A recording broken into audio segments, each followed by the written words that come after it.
So in my YouTube series of bringing progressive rock to newbies and seasoned fans alike, I've been unpacking some of the biggest, boldest and most creative bands to ever grace the rock stage. Now in the video today, it's time to look at the first of the big six bands of the genre. I'm bringing to you an introduction to the band, yes, and even if you're familiar with this band, I'm asking you to stay with me as I look to bring the background to the band that I know many of you will still enjoy. This is going to be an incredible journey I have in store for you. Now, you can expect to learn about the ambitious and blended music the band became famous for. A look at the ever-changing lineup of the band. A look at the diversity of the styles the band created. Now, whether you're someone just discovering prog rock or you've been a fan for decades, there's no escaping the impact that Yes have had on this genre. Their music is just so much more than just songs. They're symphonies of rock filled with lush harmonies, complex rhythms, and most of all, a fearless sense of musical adventure. How did this iconic band come together, and how did they shape the prog rock sound that continues to influence musicians today? Well, it all began back in 1968 in the bustling artistic hub of London, a place where creativity was exploding and new ideas were shaping what became the future of music. John Anderson, a singer with a distinct, almost otherworldly voice, met up with the bassist Chris Squire, who had a love for experimenting with sound. Both were already experienced musicians, but what they did is they shared a dream to create something bigger than the typical rock band. They were inspired by the musical experimentation of the time.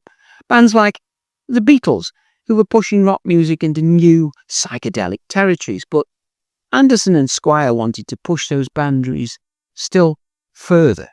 So in the late 60s, most rock songs stuck to a familiar formula, verse, chorus, verse, but Anderson and Squire weren't interested in sticking to those rules. Oh no, sir.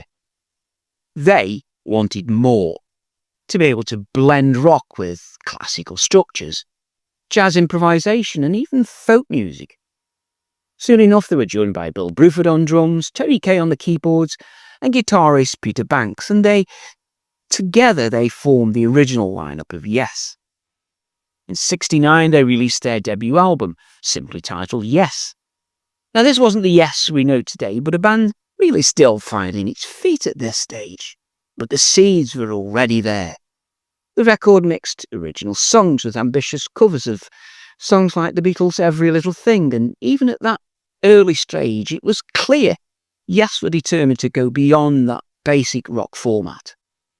However, commercial success didn't come immediately, and it would take a few more albums before Yes truly hit their actual stride. And it was their third album, the Yes album, released in 1971, that marked a turning point. Now, by this time, Steve Howe had taken over as guitarist, and his addition to the band really cannot be overstated. Howe's playing was unlike anything anyone had heard. He could shift from delicate, classical-inspired fingerpicking, really to blazing rock solos within the same song. His influence helped transform the band's sound, made their music more textured, more dynamic, and downright unpredictable.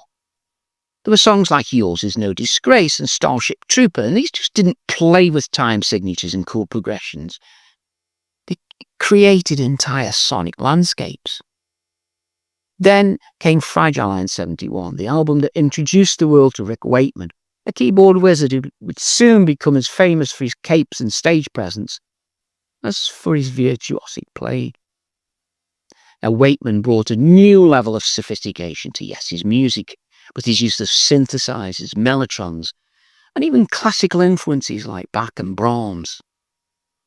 His style wasn't just flashy, it was deeply musical. On Fragile, you got tracks like Roundabout, which is one of the most instantly recognizable guitar riffs in prog rock history. But you also get experimental mini-suites that highlight the individual talents of each of the band members. Now, for many fans, this was their introduction to Yes. It was a perfect example of how the band could blend technical mastery with songs that were still acceptable. But it was the next album, Close to the Edge, that would truly define Yes as one of the most ambitious prog bands on the planet.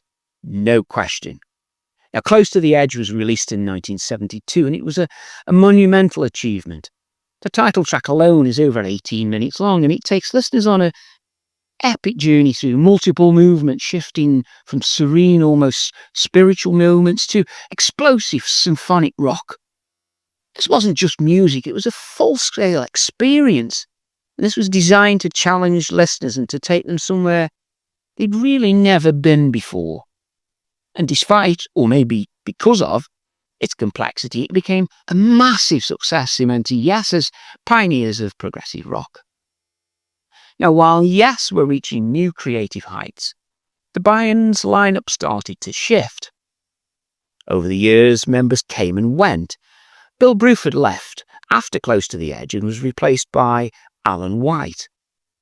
Later, Wakeman himself would depart, only to return again down the line. And while these changes might have derailed other bands, Yes thrived on this constant evolution. It became part of the band.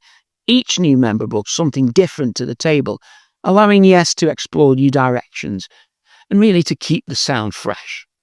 The 70s saw Yes pushing those boundaries even further with albums like Tales from Topographic Oceans, a double album with only 4 songs on it, possibly the greatest album ever.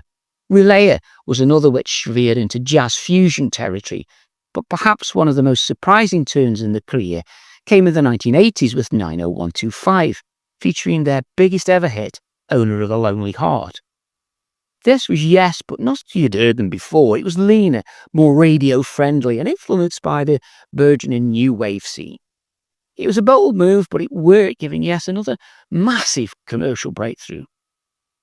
Now, through all the ups and downs, the shifting lineups, the changes in musical direction, Yes have remained one of the most enduring and influential bands in rock history, no question. In 2017, they were finally inducted into the Rock and Roll Hall of Fame, a testament to their lasting legacy. Yes's music is timeless, whether it's symphonic grandeur of Close to the Edge or the high-energy rock of 90125. They've continued to inspire generations of musicians and fans alike, and are still doing it. But Yes weren't the only band pushing boundaries in the world of prog rock. Another group equally important to the genre took a slightly different path, melding prog with a more theatrical style before becoming one of the biggest rock acts in the world.